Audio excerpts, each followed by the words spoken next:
and have it for dinner. Is that overregulation? For heaven's sakes, give me more regulation than that. But I want to urge my colleagues today to vote no on this rule, the underlying legislation, and quit this farce in the House of Representatives, and I reserve the balance of my time. The gentlelady reserves. The gentleman from Oklahoma is recognized. Mr. Speaker, I yield myself such time as I may consume. The gentleman is recognized. I want to quickly respond, if I may, to a couple of points my good friend made. First, I want to begin by agreeing with him, because quite frankly, as I've stated publicly on many occasions, I don't believe government shutdown is a good idea either.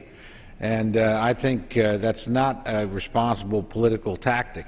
And while my good friend has been concerned that some people on my party have advocated that, I'd also express a similar concern, according to press reports, that some advisors to the President have recommended that should we send a so-called continuing resolution that funded the government that did not repeal sequester, he should veto it, and that would shut down the government. So I think there's been a little bit of irresponsible discussion about shutting down the government, which, with my friend, I agree, is never a good idea. It's come from both sides of the aisle. In terms of her observations about sequestration, as an appropriator, again, we probably find some common ground here. I would like to see us also get rid of sequestration, but I'd like to do it by redistributing the cuts to the non-discretionary side of the budget where I think they belong. We need to keep the savings. That's why the deficit is coming down, but there's certainly smarter and better ways to do that. And if the President is willing to do that, I suspect he would find a willing negotiating partner on our side of the aisle. In fact, though, many of my friends advocate what is effectively a third tax increase this year. We had a tax increase with the so-called fiscal cliff. When all the Bush tax cuts ended, the President used that to raise taxes. We have a tax increase this year associated with his health care plan kicking in that's major. And now my friends on the other side of the aisle want a third tax increase to keep the government open and operating. We think we can spend money better and smarter, and that we ought to continue to reduce spending, not increase the burdens on the American people. Finally, I want to talk to my friend who discussed Obamacare, and she's absolutely right. We certainly would like to repeal it, and we certainly have tried to make that point repeatedly. Frankly, her disagreement is not with us so much as it is with the American people.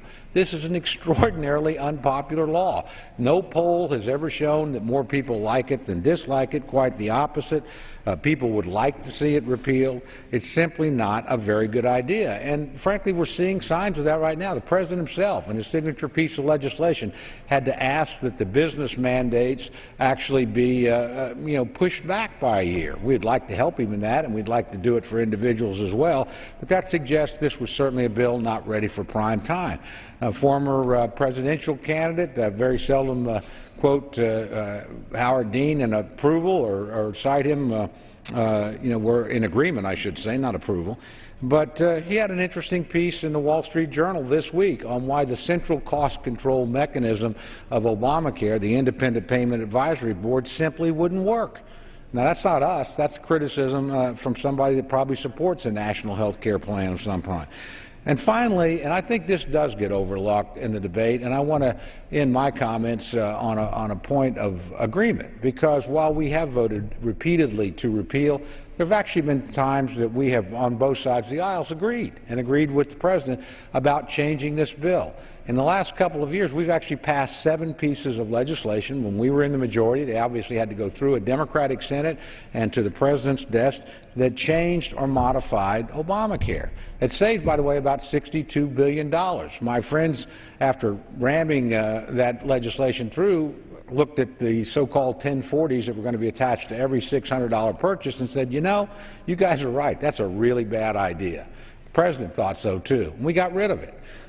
We also got rid of the assisted living portion of it, the so-called Class Act, that was just financially unsustainable. Why? Secretary Sebelius looked at it and said, you know, this really isn't going to work.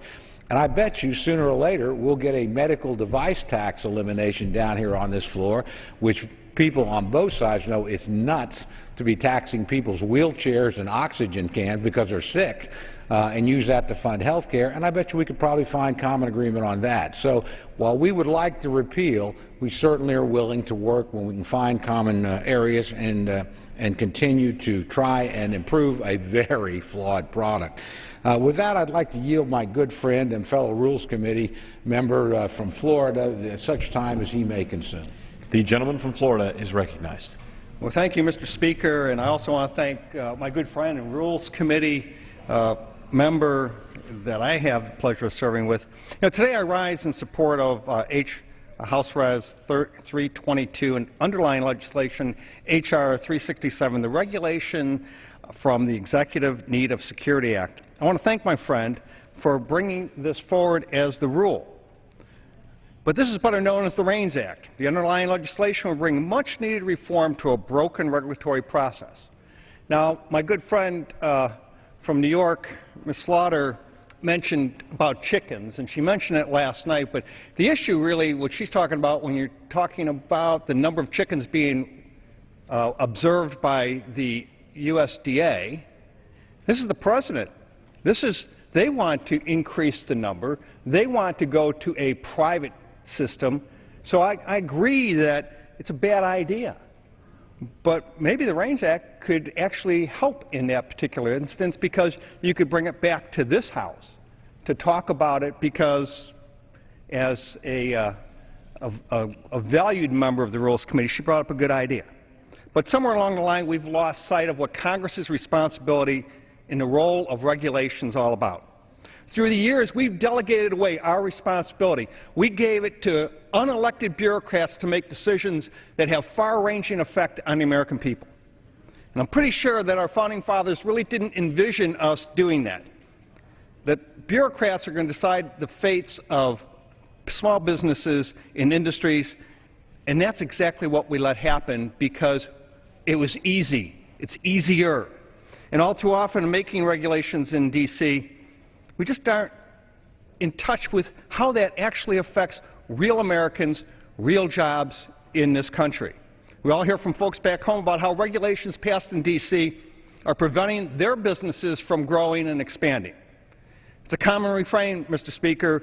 The REINS Act, however, would return us to a vision our founding fathers had for this institution and for this nation. It does so by ensuring that any major rule, that's a rule that has over $100 million in impact to our economy, receive approval from this body and from the Senate before it actually goes into the process of regulation. You know, certainly regulations with an impact this large deserve to have our attentions, our review, and ultimately our blessing by our vote. And frankly, they deserve more than just a public comment period that regulatory agencies give the public. For that reason, I urge support of the rule in the underlying legislation. And I'll just give you one anecdote, Mr. Speaker. Back home, we have a cement kiln that produces cement for use all over the United States, employs 200 people right there. And I come from a county today that still has unemployment of 8.9%. And what the EPA is looking to do is put those businesses out of existence. And when you talk to the folks that actually run the cement kiln, they said, Rich, we can just go across the border into Mexico where they don't have any restrictions on air pollution, and we can do it cheaper because we don't have to have the pollution controls. But you know what? That air doesn't stop at the border. It comes back into the United States. So when you force companies out, and we have some of the strongest and most stringent EPA requirements for air and water, when you force those companies to leave our country, take the jobs with them, and we still breathe dirtier air than we would have. And so there's got to be a common ground. And so with that, Mr. Speaker, I yield back the balance of my time. The gentleman from Florida yields back. The chair lays before the House the following enrolled bill. H.R. 1911, an act to amend the Higher Education Act of 1965 to establish interest rates for new loans made on or after July 1st, 2013, to direct the Secretary of Education to convene the Advisory Committee on Improving Post-Secondary Education Data, to conduct a study on improvements to post-secondary education transparency at the federal level, and for other purposes. Gentlelady from New York is recognized. Thank you, Mr. Speaker. Let me take just a second to say another case of unregulation was the fertilizer plant blowing up in West Texas that had not been inspected in over 20 years. Mr. Speaker, I'm pleased to yield 3 minutes to the gentleman from Maryland, the Democrat whip, Mr. Hoyer. The gentleman from Maryland is recognized for 3 minutes. Without objection. I thank the ranking member of the Rules Committee, my friend Ms. Slaughter, for yielding. I want to say that I have a great deal of respect for the gentleman from Oklahoma. But I say that this House is not working. And the American people are angry with all of us, 100% of us. The gentleman from Florida just said, surely we can find common ground. The gentleman talked about shutting down government being an unreasonable response, although many in his party promote that. The President's not promoting it. The President's against it. You know our side is against that. Surely we can reach common ground. Yesterday we had 8 bills on the floor on suspension. The public doesn't know process. I understand that. They're not too interested in hearing about process. But suspensions, make for short debates and no amendments, no ability to make changes in those bills. That's why they were offered on suspension. Apparently, 3 of those bills were pulled because they didn't think they had the votes. I don't think they had the votes either, they being the majority. And so what did they do in their pursuit of a transparent, let the House work its will pledge that they had made to the American public when they sought control and being the majority? They've gone to the Rules Committee. 1 rule, 5 bills. How can you debate 5 different bills as whether the rules are correct? And what are those rules? Closed. No amendments. Limited discussion. Yesterday, we had an appropriation bill on the floor. It was pulled. It was pulled as I predicted it would be, because the Republican majority cannot get its act together, disagrees with itself, is a deeply divided party. I was just on television and they played a clip of Rush Limbaugh before that, and Rush Limbaugh said, no, we ought not to compromise because we don't have anything in common with them, meaning Democrats. My response was, oh, I think Rush Limbaugh is wrong. We're all Americans, and we're all elected here by Americans to serve them and to serve their country, to serve our communities and our neighbors, and to try to do things that make sense. Americans elected all of us from different places, different interests. I don't know how much time you have. I yield the gentleman another minute. I thank the Would you like to? I would like to if I could. All right. The gentleman's recognized for an additional 2 minutes. I say this because, Mr. Speaker, the American people need to know what's happening. They pulled the transportation housing bill. I wasn't for that bill as it came out of committee, nor were any Democrats that voted on it in committee. But they brought it to the floor, and they pulled it. 9 days from tomorrow, 9 legislative days from tomorrow, we're going to have that issue of how we're going to fund government, keep it running. The Senate, just a few minutes ago, refused to allow the Senate because the Republican Party voted no on bringing debate to close after days of debate and discussion. And they voted no to take the HUD bill up for discussion.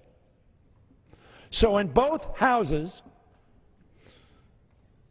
the Republican Party has abandoned the appropriation process. Now, I've just said that. Hal Rogers, chairman of the Appropriations Committee, conservative Republican, says this: I am extremely disappointed with the decision to pull the bill from the House calendar today. The prospects of passing this bill in September are bleak at best, given the vote count on the passage that was apparent this afternoon. With this action, the House has declined to proceed on the implementation of the very budget it adopted without a single Democratic vote. Just 3 months ago, he went on to say, Mr. Rogers, conservative, Kentucky, chairman of the Appropriations Committee, Republican, thus I believe the House has made its choice. Sequestration and its unrealistic, ill-conceived discretionary cuts must be brought to an end. The Ryan budget was unrealistic when it was considered on this floor. Mr. Rogers voted for that budget. He knew then it was unrealistic. He knew then it could not be implemented. I predicted it couldn't be implemented. Just 30 additional seconds. Is that possible? Yes, indeed. I predicted then that if you took every Democrat out of the House and every Democrat out of the Senate, that that budget could not be implemented through the appropriation process and through the Ways and Means process. And I was right. Yes, we need to seek common ground. We're hurting the economy. We're undermining the confidence of the American people, and indeed we're undermining the confidence of our international partners. Tom Cole sits here representing the Rules Committee. I want to tell everybody in America, Tom Cole is a reasonable member of this House. He's been a leader of this House. He wants to seek common ground, in my view. So I do not criticize him, but I say, Mr. Speaker, as you tap the gavel, time is not only running out on Steny Hoyer. Time is running out on this House. Time is running out on America. Time is running out on the patience of Americans that their House is not working. And now, Mr. Chairman, I yield back the balance of my time, but we should not yield the balance of time for the American people and for our country. The gentleman has no time to yield back. The gentleman's time has expired. The gentleman from Oklahoma is recognized. Thank you, Mr. Speaker. I yield myself such time as I may consume. The gentleman's recognized. My friend, and he is my friend, I think is really one of the great speakers of this chamber. I mean that with all sincerity. And but it isn't the Senate. You know, we don't have unlimited debate over here, so kind of stretching it a little bit. But it's always worth listening to, and I mean well, that. The gentleman yield. I'd certainly yield to my friend. I used to be the majority leader, and the thing that I hated losing most was my magic 1 minute, because as the gentleman will recall, it was an unlimited 1 minute. I yield back. And I want to say, my friend, the gentleman exercised it to the extreme. But he's always worth listening to. And I want to underscore something a point my good friend made, because I do agree with you very much about government shutdown. I don't think that's a responsible tactic. I've seen it advocated from time to time by people on both sides of the aisle. We've had reports of it from advisors to the President. I certainly wouldn't suggest the President would agree with that. But, you know, I hope we don't get there. I will pledge to work with my friend to make sure that we do not. I also think, though, that we ought to recognize that we have worked together on some occasions. My friend and I have worked together on the fiscal cliff. We worked together on violence against women. We worked together on Sandy. We worked together actually on the CR, you know, in March. So there are times when we can come together. We're working together now. I suspect the President will soon sign the Student Loan Act, an act that was originated on our side. Problems were in the Senate side, passed. Eventually they came around, saw the same thing the way that the President and we saw it on this side of the aisle. And, I say respectfully to my friend, we think the President sent down a piece of legislation similar to yours, correct? Well, I think he did send both worked together, you're right. He did, and I appreciate that, and we found common ground. So I hope we can again. But also, when we're lectured a little bit on rules, and look, we both wear these hats occasionally, I will remind my friends when they were in the majority, the rules under which they brought a massive health care bill to this floor, with almost no debate, a massive stimulus, billions of dollars with essentially no debate and no consideration, the Dodd-Frank rule. So, you know, whatever sins have been committed on our side of the aisle, I'd suggest this is one where you need to look at the log in your own eye in terms of the size and scope of that legislation and the rules that accompany them. Will my friend yield on that proposition? I will yield on that. The gentleman's correct, and both sides have done it. But you will recall your side criticized us very substantially and said you would not do it. That, I think, is the difference. But both sides, you're absolutely correct, have brought rules that have been closed and limited. Reclaiming my time. I yield back.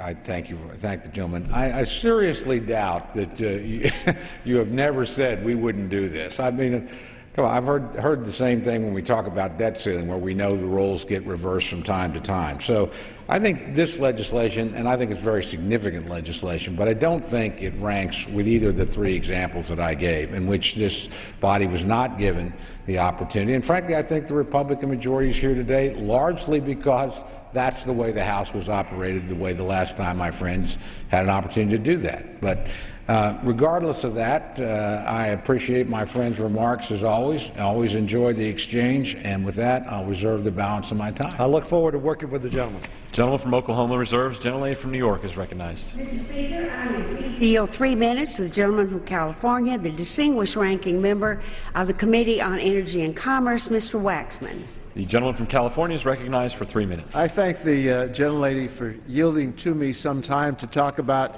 one specific bill that this rule would allow the House to consider. And I would urge a no vote on the rule and a no vote on the underlying bill. It's called the REINS Act, Regulations from the Executive in Need of Scrutiny Act. What does that mean? Well, that's a bill that says anytime there's a regulation adopted pursuant to a law that we passed that costs over a certain amount of money, Congress has got to pass the regulation. Well, that just delays things and means special interests can get in here and stop those regulations that are needed to protect the public health and the environment. And I want to give an example. I asked the Rules Committee to make an order that this particular bill shouldn't stop proposed FDA food safety regulations. Well, they didn't even allow me to offer that amendment. But the reason I wanted to offer that amendment and the reason this bill is not a good bill is that foodborne illnesses we're seeing outbreaks striking often and more frequently, and that can happen to anybody, Democrat or Republican. Foods we never thought would have imagined to be unsafe, everything from spinach to peanut butter, have sickened an untold number of Americans. Our food supply has also become increasingly globalized, which poses another danger. So 50% of our fresh fruit and 20% of our fresh vegetables are imported. And this imported food is responsible for a large share of the number of foodborne illnesses outbreaks.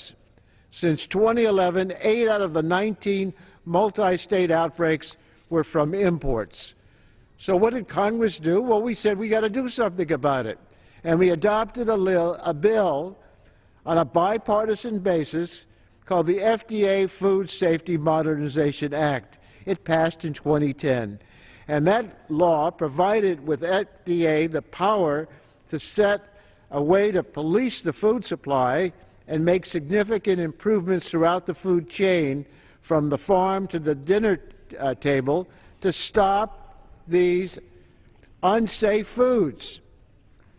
FDA has been working hard to comply with this mandate, and this year they issued 3 proposed rules that would implement some of the key pieces of the food safety legislation.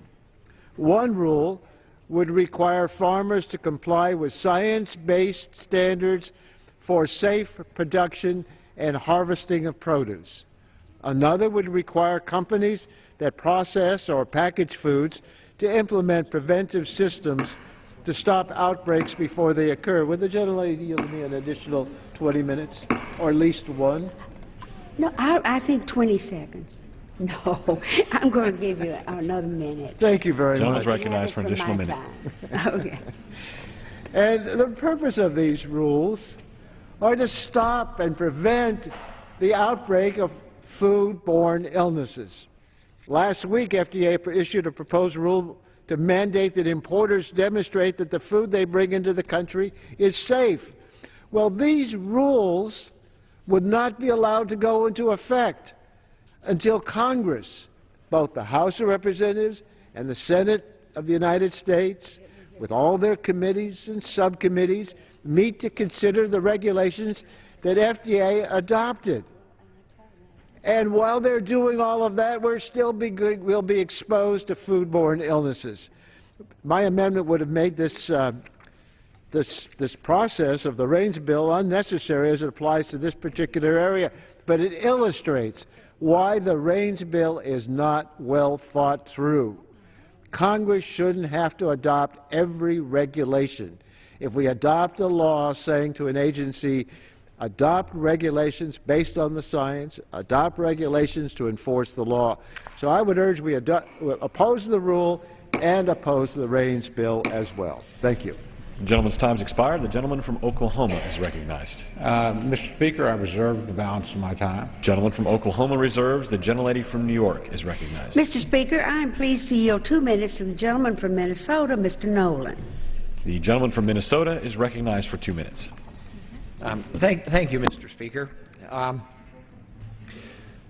There were 87 new members of the Congress elected in the last session of the Congress, and about half of them Republicans, half of them Democrats. And I tell you what, we all got the same message in the last election, and that was that people in this country had had it with gridlock and the partisanship. And they wanted to see some more collaboration, some cooperation, some problem solving, fixing things, getting things done. And there is so much that we agree on. I mean, our roads are in need of repair. Our bridges are literally falling down. The middle class is getting crushed. The rich are getting richer. And the poor are getting poorer. And the middle class is getting crushed. And we all want to rebuild this middle class. There are millions of people who are unemployed every day, and millions more who are underemployed. Mr. Speaker, I got to tell you, I'm a businessman. I've been a business owner responsible for the bottom line and getting things done in my business. And I got to tell you, if we weren't getting the job done, we wouldn't be going on a 5-week recess vacation or whatever it is you want to call it. There are so many pressing needs. And we're scheduled to be in session for 9 days in September, and we know what those Mondays and Tuesdays are like, and nothing happens here. So we're looking about 3 or 4 days. And what do we got to deal with? Appropriations, budget, farm bill, jobs bill, immigration, transportation, debt ceiling, and there are members of this Congress that are calling for a shutdown of the federal government. So I wanted to address just 2 things today. One is let's postpone or delay this recess. And let's take up a couple of things. Like I said, our bridges are falling down. Let's take up the Safe Bridges Act that Congressman Ray Hall has offered. Let's take up the American Jobs Act that the President has offered. Let's put people to work in this country. And let's support Congressman Slaughter's motion to defeat the previous question and amend it to allow for consideration of the Safe Bridges Act. Thank you, Mr. Chairman. Gentleman from Oklahoma is recognized.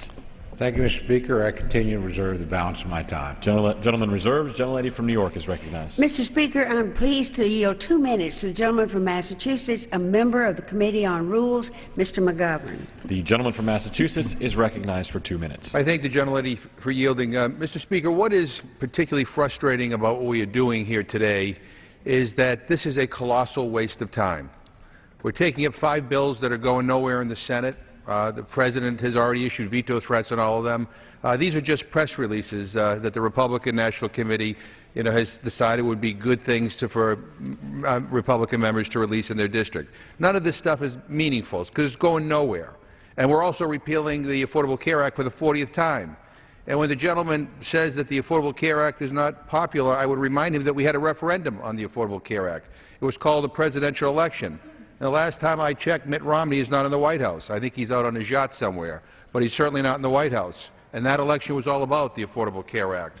So we're doing this meaningless stuff, and we have 9 legislative days left before the end of the fiscal year, before we approach a government shutdown.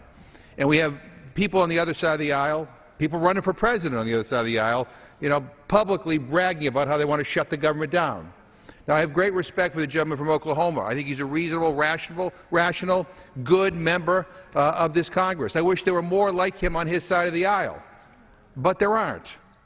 And in fact, the Republican Party is being ruled by the fringe right-wing elements of that party, those who are pushing for a shutdown, those who are saying compromise on nothing, those who helped defeat the Farm Bill, those who quite frankly are insisting on budget numbers that are so unbelievably low for things like our infrastructure that they had to pull the Transportation HUD bill from the floor yesterday. We ought to be fixing sequester. Chris Van Hollen on our side of the aisle has an alternative to sequester. We ought to vote on it. My Republican friends haven't allowed a vote on an alternative sequester all year. Nothing. We ought to go to a conference on the budget so we can actually get a budget, so we can have reasonable numbers on our appropriations bills that we can pass and be proud that we're doing something to put people back to work. We're doing nothing in this House. We ought not to go on recess until we do the people's business. I yield back my time. The gentleman's time has expired. Gentleman from Oklahoma is recognized. I yield myself such time as I may consume. Gentleman's recognized. Thank you, Mr. Speaker. We did have a referendum on Obamacare, and what we got was a split decision because while the American people certainly reelected the president, they also reelected a Republican House. That's a hard thing to achieve in what my friends would regard as a great presidential victory. We had 435 different referendums about this. And so the American people, for whatever reason, either wanted the debate to continue or certainly didn't want to leave the president, as they did in 2009 and 2010, with essentially total control over the legislative branch. They didn't like what they saw then. I don't think they would like what they would see if that were to happen. As for our friends in the Senate, letting them decide what the agenda is going to be in the House, I think is quite frankly a mistake. They don't get a lot done over there. And every now and then, though, they'll surprise you. I remember hearing these same arguments about the Student Loan Act, that, gosh, what we were planning and proposing, even though it was relatively close to what the President proposed, was never going to happen. In fact, if you remember at one point, I think if I recall correctly, the President himself issued a veto threat against the legislation. So had we followed our friend's advice, everybody's student loans in America would be skyrocketing right now. Every now and then, you just have to go out, fight for the things that you believe in, and amazingly, sometimes the United States Senate will come around, and occasionally the President of the United States will change his mind or at least decide this was close enough to be good enough. So I would suggest we just continue to get up every day, as we all do, work as best we can for the things that we believe in, and at the end of the day, believe me, the American people will make a judgment, and we'll see what happens. With that, I reserve the balance of my time. The gentleman from Oklahoma reserves. Gentlelady from New York is recognized. Thank you, Mr. Speaker. I'm pleased to yield 1 minute to the gentlewoman from New Mexico, member of the Committee on Oversight and Government Reform, Ms. Lujan Grisham. The gentlelady from New Mexico is recognized for 1 minute.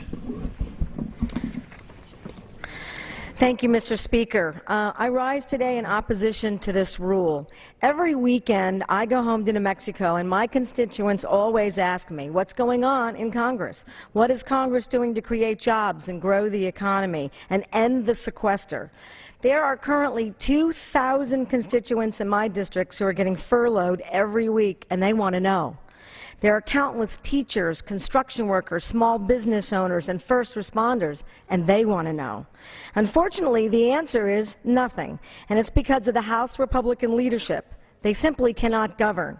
Yesterday, Republicans pulled the Transportation, Housing, and Urban Development Appropriations Bill from the schedule, illustrating that the sequester and the Republican budget are not feasible. Tomorrow, we'll adjourn for a 5-week district work period, and we still haven't passed a jobs bill or a budget that replaces the sequester or reduces the deficit or comprehensive immigration reform. And instead of addressing any of these critical issues, House Republicans have decided that it's more important to vote one more time to repeal the Affordable Care Act for the 40th time. Mr. Speaker, New Mexicans and Americans in Congress need to focus on jobs and economic growth. With that, I yield back the balance of my time. The gentlelady's time's expired. The gentleman from Oklahoma is recognized. Thank you, Mr. Speaker. I yield myself such time as I may consume. The gentleman's recognized. I want to respond to my friends' points that a number of them have made about the issue of sequester. I simply want to remind them whose idea it was. And if they have any doubt, they should read the Bob Woodward book, The Price of Politics, or follow the lively correspondence that came after the book was published. The reality is the idea of sequester was the President's proposal. He proposed it, he advocated for it, he signed it into law. That's just simple. So to say this is the Republican lead, and now we hear from our friends, gosh, the Republicans won't undo it, or we didn't really mean that it would actually ever happen. We've had this discussion before. The simple truth is we are willing to renegotiate where the cuts come from. We actually agree with our friends on that. What they're not willing to do is actually reduce spending. That's essentially what the debate is about. This is the method that the President recommended, signed, and advocated for. If he wants to undo it, something, by the way, this House twice in the last term did, our friends in the Senate never picked it up, and the President never came with a counteroffer, so we're sort of still waiting over here. But if the President would like to redistribute the cuts, I have no doubt the Speaker would like to talk to him. But the idea that we're just going to simply undo it and lose all the savings, I think, is also unlikely to occur. So let's sit down. We all know there's better ways to do this. We're willing to do that on our side. We're not willing to raise taxes, and we're not willing to lose savings. With that, I reserve the balance of my time. Gentleman reserves. The gentlelady from New York is recognized. Mr. Speaker, I am pleased to yield 1 minute to the gentlewoman from Nevada, member of the Committee on Transportation and Infrastructure, Ms. Tynes.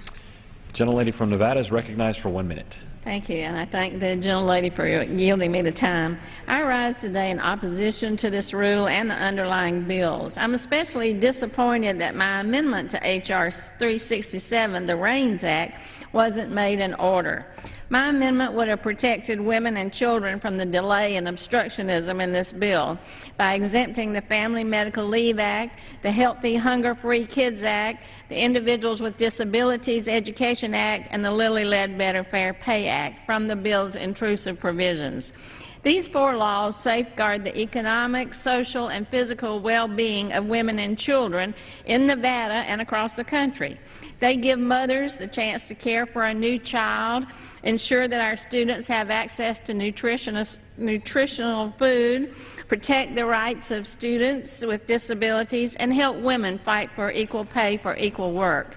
My amendment would have offered the Republicans a chance to be reasonable and dial back their war on the most vulnerable in our country. H.R. 367, like the other bills being considered under this rule, would hinder our government's ability to serve the people and is simply a waste of valuable time. I urge my colleagues to reject it. Thank you, and I yield back. A gentlelady yields back. The gentleman from Oklahoma is recognized. Mr. Speaker, I continue to reserve my time. The gentleman from Oklahoma reserves. The gentlelady from New York is recognized. Mr. Speaker, I am pleased to yield 1 minute to the gentlewoman from Illinois, a member of the Committee on Oversight and Government Reform, Ms. Duckworth. The gentlelady from Illinois is recognized for 1 minute. I thank the gentlelady from New York for yielding. Mr. Speaker, instead of bickering over partisan pieces of legislation that will go nowhere, we should be working to fix the sequester and hammer out a budget that creates jobs, grows our middle class, and responsibly reduces the deficit. We should be taking up a well-funded transportation and housing appropriations bill rather than the draconian measures that drastically underfund projects like those in my home district, such as the Elgin O'Hare and the Barrington Road and Interstate 90 interchanges. We need to make investments to rebuild our bridges, improve our infrastructure, and to keep our children safe. We should be working on comprehensive immigration reform that is practical, fair, and humane. Reform with a pathway to citizenship will expand our workforce, secure our borders, and bring new revenue to help us balance our budget. I was sent to Washington to work on legislation that creates jobs and tackles the deficit. I don't want to leave for a 5-week district work period without taking some action on our critical unfinished business. I yield back. The gentlelady yields back. The gentleman from Oklahoma is recognized. Mr. Speaker, I continue to reserve my The gentleman time. from Oklahoma reserves. The gentlelady from New York is recognized. Mr. Speaker, if we defeat the previous question, we will offer on our side an amendment to the rule that allows the House to consider the Safe Bridges Act, which funds emergency repairs and creates countless American jobs. We are about to go into a 5-week break, Mr. Speaker, and so far the Congress has done nothing to end the sequestration or to create jobs for the country. My amendment will prevent the House from going home until we have done the job we were sent here to do. And to discuss our proposal, I am pleased to yield 2 minutes to the gentleman from Washington State, a member of the Committee on Transportation and Infrastructure, Mr. Larson. The gentleman from Washington is recognized for 2 minutes. Thank you, Mr. Speaker, and I rise today to support Ranking Member Slaughter's motion to call up the Safe Bridges Act. In May, a portion of a bridge on Interstate 5 in my district collapsed into the Skagit River. Now, like most of my constituents, I've driven over that bridge hundreds of times. The fact that no one died when it collapsed was a blessing, but not everyone has been so lucky. My colleagues will remember in 2007 when a bridge spanning the Mississippi in Minneapolis crashed during rush hour, killing 13 people and injuring 145. So today I want to ask my colleagues a very simple question. Should not Americans be able to drive across a highway bridge with a reasonable expectation that it will not crumble away from underneath them? 67,000 bridges in our country are rated structurally deficient. 67,000 bridges. When those bridges fall, it isn't just the unlucky few on those bridges who suffer. Whole economies that rely on safe and efficient transportation suffer. The I-5 bridge across the Skagit River just doesn't connect Burlington and Mount Vernon. It connects the entire West Coast and carries millions of dollars worth of trade every day between Canada and the U.S. But here's the good news. We know how to build safe bridges. There are thousands of civil engineers devoting their lives today to building good structures that don't fall down. But we need to pay for them. We need to maintain them till they're old, and replace them when we need to. We can't wait for them to crumble into the water below. And in light of this obvious need, how much has this Congress done to improve bridge safety or invest in infrastructure?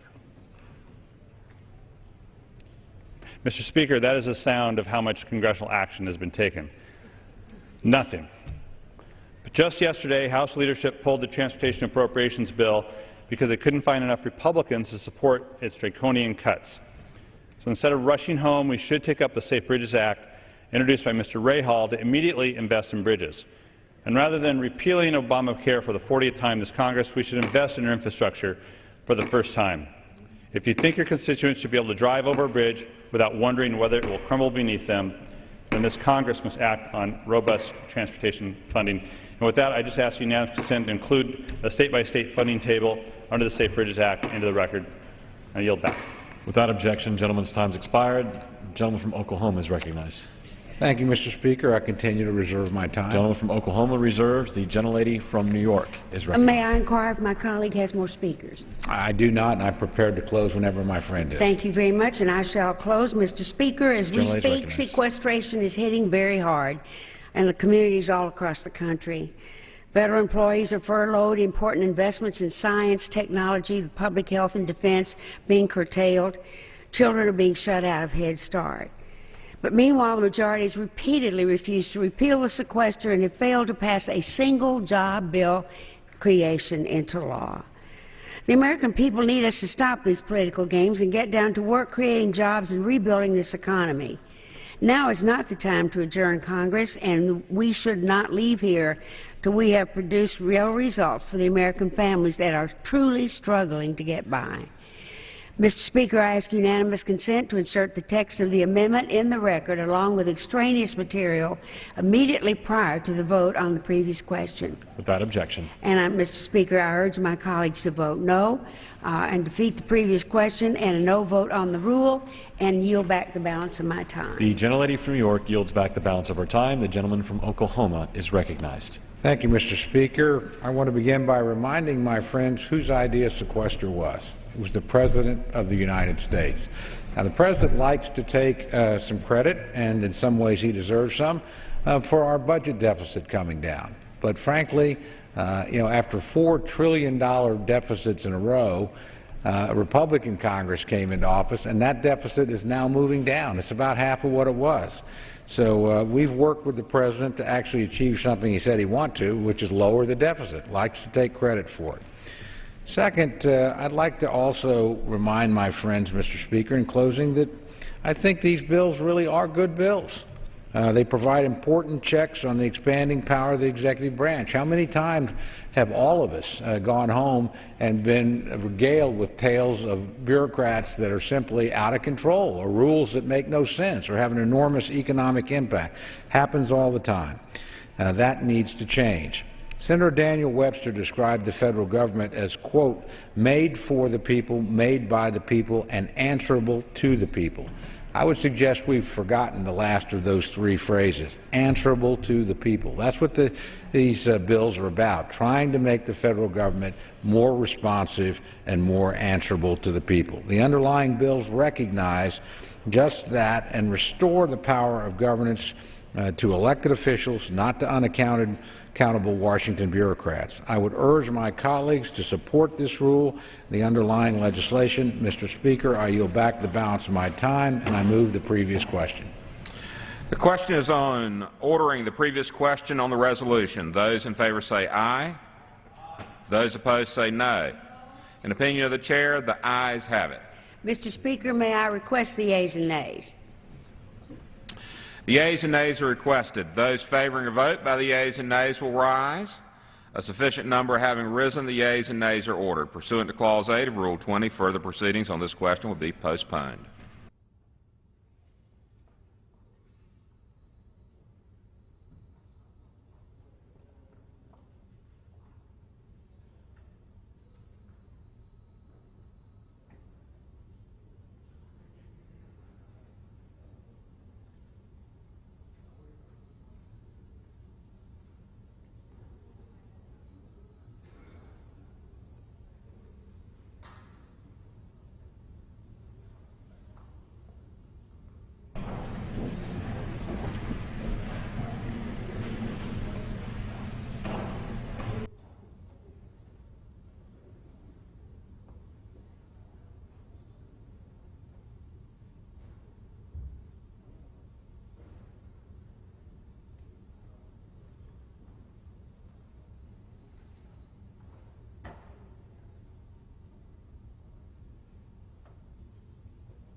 For what purposes does the gentleman from Louisiana seek recognition? Mr. Speaker, I ask unanimous consent for 5 legislative days for members to revise and extend their remarks. Without objection. Okay. Pursuant to House Resolution 315 and Rule 18, the Chair declares the House in Committee of the Whole House on the State of the Union for further consideration of H.R. 1582. Will the gentleman from Kansas, Mr. Yoder, kindly take the chair?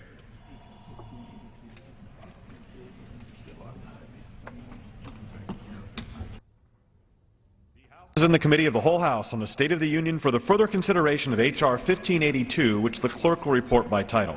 A bill to protect consumers by prohibiting the administrator of the Environmental Protection Agency from promulgating as final certain energy-related rules that are estimated to cost more than $1 billion and will cause significant adverse effects to the economy. When the Committee of the Whole House rose on Wednesday, July 31st, 2013, a request for a recorded vote on Amendment Number 3, printed in Part B of House Report 113-174, offered by the gentleman from Virginia, Mr. Connolly, had been postponed. It is now in order to consider Amendment Number 4, printed in Part B of House Report 113-174. For what purpose does the gentleman from Georgia seek recognition? Mr. Chairman, I have an amendment at the desk. The clerk will designate the amendment. Amendment Number 4, printed in Part B of House Report Number 113-174, offered by Mr. Woodall of Georgia. Pursuant to House Resolution 315, the gentleman from Georgia, Mr. Woodall, and a member opposed each will control 5 minutes. The chair now recognizes the gentleman from Georgia. Thank you, Mr. Chairman. I yield myself such time as I may consume to talk about an amendment that recognizes that knowledge is power. So often today we've talked about what we can do to make the government more accountable to the people. Well, one of those things is entailed in the underlying bill that says for these big rules that make a big difference, tell us what it is that you did.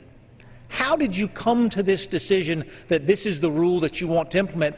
My amendment goes one step further and asks for the underlying data on which that decision was made. We want to know what those calculations were. It's going to be a good step forward if we can get agencies to share with us their modeling, but one step further would be those calculations that went into the modeling and came out of the modeling. What about the underlying data, Mr. Speaker? How in the world can we be in a conversation as the American people, as the Congress, with the agencies if we don't have access to the underlying data? Again, this is not a trade secret. This is not private information. This is the information that the agency uses to promulgate these rules that will then govern the entire United States of America. We simply say, if the disclosure of that data won't violate any laws, if it won't violate any trade secrets, if it's not going to be in violation of any applicable federal laws, share that with America. Post that on your web page so that anyone who is interested in understanding how it is that these decisions that often go on behind closed doors, that often go on without the oversight of the public, not just what did you decide, but how did you decide it. It's very difficult, whether you're a Republican or whether you're a Democrat, to hold the considered experts at these agencies accountable if you can't see the underlying data that went into their calculations. Simple amendment that says, please share that with us. We're not questioning your expertise. We simply want to be a part of that process. And with that, I reserve the balance of my time. The gentleman from Georgia reserves. For what purpose does the gentleman from California seek recognition? Mr. Chairman, I rise in opposition, seek the time in opposition to this amendment. The gentleman's recognized for 5 minutes. Mr. Chairman and my colleagues, I rise in opposition to this amendment. The supporters would claim that it's about transparency, but what it's really about is not transparency. It's about a way to block or delay critical EPA rules. That's what this whole bill is all about, and the amendment does the same thing. They use a rhetoric about transparency to cloud the amendment's true impact. The amendment would prevent EPA from using the best science available when implementing its public health laws. It accomplishes this by not allowing EPA to rely on any scientific study unless the agency can publish on its website all of the underlying data associated with that study. Well, today EPA prides itself on using the best science available. The agency understands that ideology will not stand the test of time, but science will. And their rules have to be, and regulations have to be, based on the science. So they gladly inform stakeholders and the public about the studies upon which they rely. But the underlying data to peer-reviewed studies is often not published. That's because the data sets underlying peer-reviewed scientific studies are the property of the scientists that spend their careers gathering that information. EPA cannot require the scientists to give up their private information. Oftentimes, those studies involve going to a lot of people and trying to find out the impact of certain exposure to pollutants. Those people agree to study on the basis that this information about them will not be made public. But this amendment would say it would be impossible for EPA to use gold standard scientific studies available to them unless they post this other data on their website. Why do we want to prevent EPA from using high-quality scientific studies to set new pollution standards? This is an issue that came up many years ago. In 1990, EPA used a study conducted by researchers at Harvard to set a new air quality standard for particulate matter. They did a rigorous peer-reviewed study that was conducted over a period of 16 years. And the Harvard people showed conclusively that exposure to particulate matter in the air can kill people. Well, polluters said, well, we don't want EPA to issue this rule. It's going to cost us money. So they said that the EPA should publish all of the Harvard scientists' data, claiming that the scientists were keeping a secret. Well, the data is the work product and property of the Harvard scientists, not EPA. The agency couldn't release that information. They're relying on the Harvard scientists to give independent scientists access to the data after the scientists signed a confidentiality agreement. So independent scientists spent the next 3 years reanalyzing the data and came to exactly the same conclusion. There should be no objection to EPA relying on studies like this one. It's a long-term study with a huge sample. This is exactly the kind of rigorous review we expect of EPA. I urge opposition to this amendment and reserve the balance of my time. The gentleman from California reserves. The gentleman from Georgia is recognized. Thank you, Mr. Chairman. I yield myself 15 seconds to say nothing could be further from the truth. There's a specific provision in this amendment that says you shall not disclose anything for which the disclosure would violate your commitments under federal law. All we're asking for is whatever EPA saw, whatever the agency saw to make their decision, if it was good enough for the agency, shouldn't it be good enough for Congress as well? With that, Mr. Chairman, I'd like to yield 2 minutes to the gentleman from Louisiana, Mr. Cassidy. The gentleman from Louisiana is recognized for 2 minutes. Thank you, Mr. Speaker. I cannot understand why somebody would object to this. The bill is about transparency, and this amplifies that transparency. EPA can impose rules which cost tens or even hundreds of billions of dollars on the U.S. economy. Those expenses translates into job loss. Having access to the underlying information and the estimates of costs and benefits is critical to know why that is. And as regards, as my colleague said, there is no reason to have to reveal information about individuals. But let me just point out to the medical literature. In the medical literature, there is a push that if the federal government funds research, that underlying data is made available to the general public.